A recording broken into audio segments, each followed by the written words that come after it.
Imagine a very specific feeling. You are standing right in front of someone and you desperately want to speak English. Oh, yeah. That is a tough spot to be in. Right. You know the words. I mean, you have studied them. They're hiding somewhere in the back of your head. But when you open your mouth, you just completely You freeze. freeze, yeah. It happens all the time. Exactly. Your mind races. You start thinking of the sentence in your native language first. And then you try to translate it in your head, like word by word, into English. And by the time you actually figure it out, the conversation has moved on. Yes. Yeah. The moment is just completely gone. You feel exhausted, you feel anxious, and you just feel entirely stuck. It is, it's such a heavy, isolating feeling. And if you're listening to this right now and, nodding your head, please know that this reaction is completely normal. It really is. We hear this from so many people. Yeah, it happens to almost everyone who's trying to learn the language. It really does. So if that freezing feeling sounds familiar to you, you are in the exact right place today. For this deep dive, we are pulling our insights from a truly fascinating guide. It's a great one. Yeah, it's called The Brain Gym, Science-Based English Fluency for Beginners. And our mission for you today is very clear. We are going to give you a step-by-step, science-backed guide to completely bypass that translation trap. Right. We want to give you the actual tools to start speaking English immediately. And before we go any further, I want to reassure you right from the start, our goal today is to keep things simple. Very simple.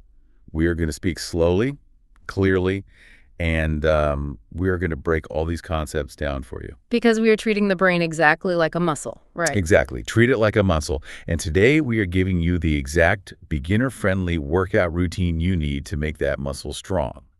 There's no pressure here. None at all. We are just aiming for steady, simple progress. I really like that visual, by the way. A literal workout for the brain. It helps to think of it that way, yeah. But before we get into the actual physical exercises, the tools you can use in your living room today, we need to figure out why speaking feels so incredibly hard right now. Right. What is the root of the problem? Exactly. Like, what is physically happening inside your brain when you try to speak a new language and end up just freezing? Well, to understand that freeze, we have to look at something called neuroplasticity. Okay, that sounds like a pretty heavy scientific term. It does, but it simply means your brain's physical ability to rewire itself, to literally change its own shape and grow. Wait, literally change shape? Yeah. Ah. A lot of people have this mistaken idea that the brain is like a dusty old storage box in an attic. You learn a vocabulary word, you put it in the box, and you just reach in and pull it out when you need it. Right, like a filing cabinet. Exactly. But the brain is not a storage box at all. It is a living, changing road system. A living road system. Okay, walk me through that map. Like, what do the roads actually connect? Well, when you are trying to use a language, you are relying on two very specific areas of the brain. The first one is called Wernicke's area. Wernicke's area, got it. Think of Wernicke's area as your brain's listening satellite dish. It is the part that takes in sounds and tries to understand what they mean. Okay, so Wernicke's is the satellite dish taking in the signal from the outside world. Right. But then you have the second area, which is called Broca's area. Broca's area. Look at Broca's area as the vocal command center. This is the part that actually pulls the physical levers to move your lips, your tongue, and your vocal cords to create speech. Wow, okay. Now, to be able to hear a question and answer it smoothly, your brain needs to build physical roads between that satellite dish and that command center. In neuroscience, we call these roads white matter connections. Wait, so when I am practicing English, I am not just memorizing invisible concepts. I am physically growing new connective tissue in my head. Exactly. You're literally growing new brain matter. And we actually have the pictures to prove it. Really? Like actual photos? Yeah, MRI scans. There was this fascinating study published in the Proceedings of the National Academy of Sciences. The researchers took about 60 Arabic speakers who were intensively learning German. Okay, so total beginners to a new language. Right. And over the course of 6 months, they put these learners into MRI machines to look at the physical structure of their brains. And what did the scans show? Like, could you actually see the language being learned? You could. The scan showed that the white matter connections, those physical roads between the listening area and the speaking area, literally grew thicker, stronger, and more dense as their learning progressed. Oh, wow. So the more they practiced, the thicker the physical road became. Exactly. The brain physically adapted to the work. Okay, let's unpack this, because that completely changes how I view the learning process. If the brain is this living road system, then translating in your head, thinking in your native language, searching for the English word, moving it around mentally, that is like taking a slow, bumpy, winding dirt road. That is exactly what it's like. It takes way too much time. But by practicing speaking directly, you are paving a brand new high-speed superhighway right between your thoughts and your mouth. That is the perfect visualization. You are paving a superhighway, and the more you drive cars on it, the smoother and faster that road gets. Yeah, that makes so much sense. But here is the problem a lot of adult beginners people, starting at the A1 level, run into. They look at their age, and they think to themselves, I am too old to build a new highway. Oh, totally. They think, my brain is already set like concrete. It cannot learn a new language. Right, because the common wisdom is always that, young children learn languages instantly, and adults just struggle forever. Yeah, that's what everyone says. Children do have some physical advantages when it comes to developing certain accents, that is true. But the research strongly shows that adults are incredibly capable learners. Really? So we aren't at a disadvantage? No, not at all. When adults learn a new language, they do not fail. They just activate slightly different regions of the brain compared to a child. Oh, interesting. They are not worse at learning, they just learn differently. Age is simply not a barrier to neuroplasticity. As long as you are alive, your brain is fully equipped to build new roads. That is incredibly encouraging. So if we know we need to pave this new superhighway in the brain to connect our thoughts to our mouth, how do we actually lay the very first bricks? Well, the source material mentions that the absolute first step is cutting out the native language entirely. But how do we realistically do that if we barely know any English words? We do it by playing a very simple, very physical game.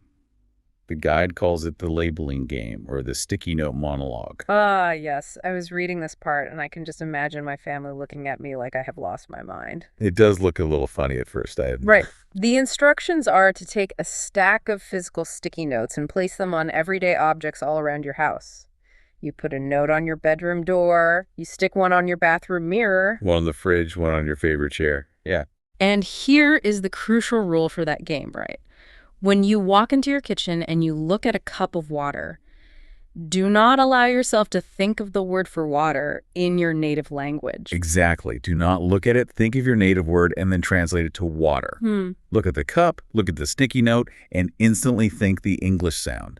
Water. So by forcing that direct connection, you are completely cutting out the middleman. Yes. You are refusing to drive on the bumpy dirt road of your native language, and you are taking your first step onto the new highway. You are teaching the visual part of your brain to directly trigger the English word. I love that. It's highly effective. But the guide takes this concept even further, and it moves from just learning vocabulary to actually tackling the fear of speaking. It introduces a technique called self-talk. Self-talk, is that just narrating what I am doing out loud? Essentially, yes. You build on those sticky notes by using what the guide calls micro-sentences. These are very short sentences, maybe just 3 or 4 words, to describe your daily life as it happens. So, giving me an example, what does that sound like? Say you are in the kitchen and you say out loud, I drink water. Or you are looking out the window and you say, the bus is coming. Or like, I wash my face. Exactly. Simple present tense actions. Okay, I have to push back a little here. If I am walking to the bus stop, surrounded by people, and I am quietly muttering to myself, the bus is coming. The bus is big. I am walking. Won't I feel completely ridiculous? I know, it sounds funny. How does talking to myself like that actually prepare me for a dynamic conversation with a real human being? It is a totally fair question. And yes, it will feel a little strange at first, But remember, you do not have to shout these things. You can speak softly under your breath, or even just say them very clearly in your own mind. Okay, so I don't have to be the crazy person yelling at the bus stop. No, definitely not. The psychological reason this prepares you for a real conversation is a process called desensitization. Desensitization, meaning making the brain less sensitive to fear. Right. Think about what happens when you freeze while trying to speak English. Your brain's alarm system, a part called the amygdala, suddenly thinks you are in danger. Wait, danger? From talking? Yes, because speaking a new language involves making mistakes, and to the primitive brain, social embarrassment feels like a physical threat. Anxiety is a learned response. Ah, so when I freeze, my brain is literally confusing speaking English with, like, being chased by a predator. Yes, exactly. Yeah? Your brain thinks it needs to protect you, so it shuts down your language centers. It's a survival mechanism. Wow. But when you repeatedly use self-talk in a completely safe, low-stress environment, like making coffee alone in your kitchen, you are retraining that emotional alarm system. You're calming the brain down. Right. You are gently teaching the amygdala, look, we are producing English sounds and nothing bad is happening. There is no tiger here. We are safe. I see. So self-talk prepares the subconscious mind. It takes this passive, frightening textbook knowledge and turns it into a safe daily tool. Yes, it normalizes the physical feeling of English in your mouth. So when you are finally in a real conversation, your brain does not hit the panic button because the physical act of making English sounds already feels perfectly normal to you. Exactly. You are practicing the physical act of speaking without the terrifying pressure of an audience judging you. Okay, so the sticky notes give us the vocabulary bricks, and the self-talk gives us the emotional confidence to hold them. Nice way to put it. But a pile of bricks is not a house. We need the mortar that holds sentences together in real time. How do we get the rhythm, the speed, and the natural flow of a fluent speaker? That is where the guide introduces its secret weapon. It is a daily practice called the shadowing technique. Shadowing. Yes, and it is incredibly powerful because it forces your brain to engage multiple senses at exactly the same time. Let me explain the mechanics of shadowing for you listening. You find an audio clip of a native English speaker. It could be a simple video, an audiobook, or a basic dialogue. Anything with clear audio. Right. You hit play, you listen to what the person is saying, and you repeat their words out loud at the exact same time. You do not wait for them to finish. That's the key. Don't wait. You speak over them, trying to mirror everything. You copy their tone, you match their speed, you even try to match their emotion. And to fully grasp why this works so well, we need to talk about procedural memory. This is the exact same type of memory your brain uses when you ride a bicycle or play the piano. Oh, muscle memory. Right. When you are riding a bike, you do not consciously think, okay, now I will lean 3 degrees to the left to balance. Your muscles just instinctively know how to react. Because you have physically done it so many times. Exactly. And speaking a language is a deeply physical act.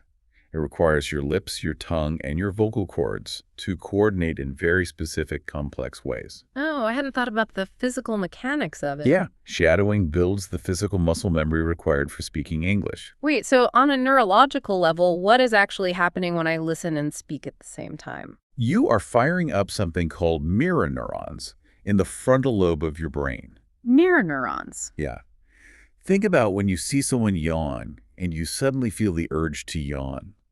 Or when someone smiles warmly at you and your own mouth starts to smile without you deciding to do it. Oh, totally. It's contagious. Those are your mirror neurons at work. In language learning, when you use shadowing, those mirror neurons physically link the act of hearing a sound with the physical act of producing that same sound yourself. So they literally connect the ears directly to the mouth. Precisely. There was a major study conducted at National Taiwan University that proved this connection. They found that students who regularly used the shadowing technique significantly improved not just their fluency, but their intonation, their speed, and their overall pronunciation. That's amazing. It forces the brain to process the language as a full-body physical experience rather than just a puzzle to be solved on paper. Here's where it gets really interesting, though, because when I first read about this technique, my immediate thought was, am I just acting like a parrot? That is a very common reaction. Right. If I am just blindly playing copycat and mimicking someone else's audio, am I actually learning how to generate my own thoughts, or am I just making noises? That is the number one concern people have when they hear about shadowing. Hmm. But you are definitely not just being a parrot. And the reason you are actively learning comes down to a linguistic concept called the input hypothesis, which was developed by a famous researcher named Stephen Krashen. This is the famous I+1 idea, right? Exactly. Krashen's research shows that human beings learn language best when they consume material that is just one tiny step above their current level of understanding. That is the +1. Okay, so give me an analogy for that. What does +1 feel like in the real world? Think of it like watching a great movie where you fully understand the plot, you know who the characters are, and you understand the emotions on the screen. But maybe you miss a couple of specific vocabulary words in the dialogue. I know that feeling. You still enjoy the movie. Right, because you understand the main message, the context. Your brain naturally fills in the blanks and learns the new words without feeling overwhelmed. I get it. So when you combine that I+1 audio with the shadowing technique, you are bridging the gap because you already understand the basic meaning of the sentence.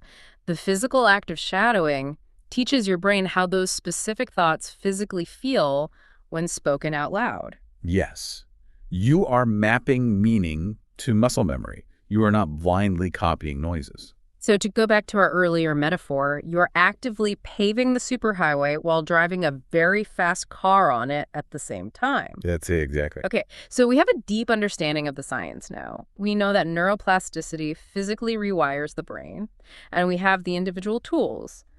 The labeling game for vocabulary, self-talk to defeat anxiety, and shadowing to build physical muscle memory. It's a great toolkit. But having a pile of great tools is not enough. We need a system. Because let's be honest, if a listener tries to do all of these things for 3 exhausting hours on a Sunday afternoon, they're going to burn out and quit by Monday. Oh, absolutely. Which brings us to the golden rule of brain training for beginners. The little